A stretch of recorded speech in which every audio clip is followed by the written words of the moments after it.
Hello and welcome to episode number 7 of the Nexius in-depth video podcast. My name is Mario Shekov, aka Green Marine, and today I'd like to show you how you can customize your scoreboard regarding the width, font size and the columns that it contains. The level of difficulty is intermediate. I'll start off with the font size. Here you can see a scoreboard that I have not customized yet, which means that it still uses the default font size of 11.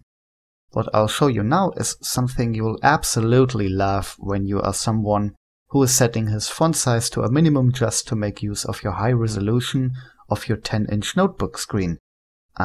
Just kidding. You can decrease the size of the text in the scoreboard by setting the value of the variable s_font size to something smaller than 11. Here, for example, just setting it to 10 already gives me a better overview. Values smaller than this make the scoreboard usually not very well readable, but that depends on your screen resolution, of course. You can also do it the other way around. Here, for example, I've set it to 14, but I don't know why you'd want to do that, unless maybe you accidentally broke your glasses, but you want to play Nexius nevertheless, and cannot wait until your new glasses arrive. Then it's a good thing, maybe. I'm setting the font size back to the default, and I'm going to show you now that you can increase or decrease the width of the scoreboard too. To do this, set s_width to a value that is different than 560, the default. Here you can see how it looks like with 650 and here with 400. Next, I'll demonstrate how you can influence the scoreboard columns that are displayed. The trick is that there are a lot of columns. Here you can see a probably even incomplete list of the available columns. Feel free to pause this video to read through them. However, not all of them are always shown, because many of them don't make sense to be shown in all game modes. For example, in Capture the Flag you have columns like caps, pickups and flag carrier kills. In Deathmatch you won't find any of them, of course. Technically it works like this. Once you connect to a server, the console command called s_columns_set is called. Note that this command only works in the console when you are connected to a server or when you run your own game. This command will set up which columns are shown to you. It will take the exact configuration from the variable s_columns and set up the columns accordingly. There are 3 ways how you can configure them. You can set the value of s_columns to default, to have a default layout defined by the Nexius developers. You can set it to all, so that it shows all columns that are available in a game mode. Here, for example, you see the columns of a Capture the Flag game, and they don't even fit anymore into my scoreboard, but as you know, you can increase the width of the scoreboard and you can also decrease the font size, and by this have a much better overview. The third option is that you configure it manually, and let's have a look how this works. Let's start with an easy example. The way this works is that you enter s_columns_set in the console, and then the name of the columns you want on the left side of the scoreboard, separated by space. Then you enter a vertical bar, and then you enter one or more columns. But these columns are then aligned to the right border of the scoreboard. Apart from that, you have to know that there are a few columns you have to specify. Or, well, if you forget to specify them, the game will automatically add them somewhere. These are the name column, which should be on the left side of the vertical bar separator, and after the vertical bar, the primary sorting column, and if available, before the primary one, the secondary sorting column. For example, in Deathmatch, the primary sorting column is score. So if I forget to specify it, Nexius will always put it at the very right side of the scoreboard automatically. Let's do an easy example. Here we see the default scoreboard during a deathmatch game.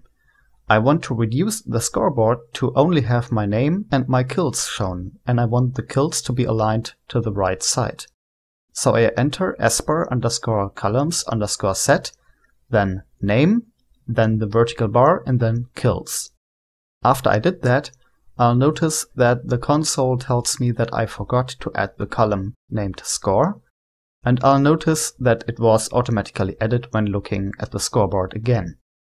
Also, please keep in mind that this current layout I just generated is not permanently saved, because if I wanted it to be permanently saved, I would have to write this name, vertical bar, kills into the variable sbar_columns, which is a saved variable, by the way. Now, this example was easy, but it wasn't very flexible. What makes it flexible is that you can additionally tell a column in which game modes it should be shown and in which ones it is hidden. The syntax is that in front of the name of the column you write either a plus or a minus, then the game modes, then a /, and then the column. Here's an example. +CTF/caps configures the caps column to be shown in capture the flag. But this statement also automatically defines that captures will be hidden in all other game modes, unless specified otherwise. So for example, if I wanted caps to be shown in capture the flag but also in key hunt, I'd use +CTF/caps and additionally +keyhunt/caps. This also works the other way around. For example, if I want the frags column to be hidden in deathmatch, I'd write -deathmatch/frags.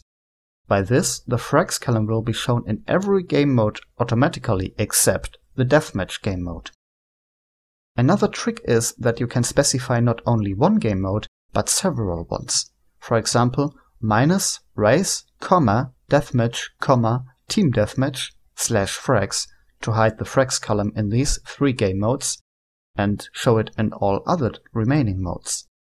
Here is an overview of all game modes, including their short name that you are typing when using the sbar_columns_set command. There is also an additional keyword called teams. For example, if you write -teams/deaths, you will hide the deaths column in all team-based game modes, as illustrated here, and of course automatically show it in all the remaining game modes. Last but not least, I'd like to present to you what actually happens when you just specify default for your sbar_columns variable. It is then actually using this. Yeah, admit it, that is a huge list, but what I did was to copy exactly this list into my config, into my sbar_columns variable, and then modified it to my liking. You could, of course, also create your own column configuration from scratch, but you will have to make sure that it is correct for all the different game modes, which is quite difficult. So I recommend that you just modify the default configuration. What I did, for example, was to remove the suicides column for teams, LMS, and race, because it hides the suicide column in the mentioned game modes, but will still show it in the other game modes, deathmatch, arena, and rune match. But as I don't think that this column is necessary in any game mode, I just deleted this whole column. In the end, it's up to you how you configure it. And by the way, the weird question mark symbol in front of the race game mode configurations just means that the game is supposed to not complain. The reason is that, for example, the column laps doesn't exist in all of the submodes of the race game mode, and this would lead to errors shown in the console once connecting to a race server that runs one of these submodes. Using the question mark avoids these errors. Alright, that should be enough for today. I hope that I was able to encourage you to play around with the column configuration. For example, try to create scoreboards with a massive amount of info by adding a lot of columns, and to increase the overview, making the scoreboard wider and its font size smaller. Or alternatively, create a minimalistic scoreboard where info you feel that's not important gets removed, and decrease the scoreboard's width to get a more compact scoreboard. You should now have enough material to experiment until the release of the next episode, in which I will talk about the font system of the game. This was Green Marine for the Alien Trap development team. Have a good time and see you next week.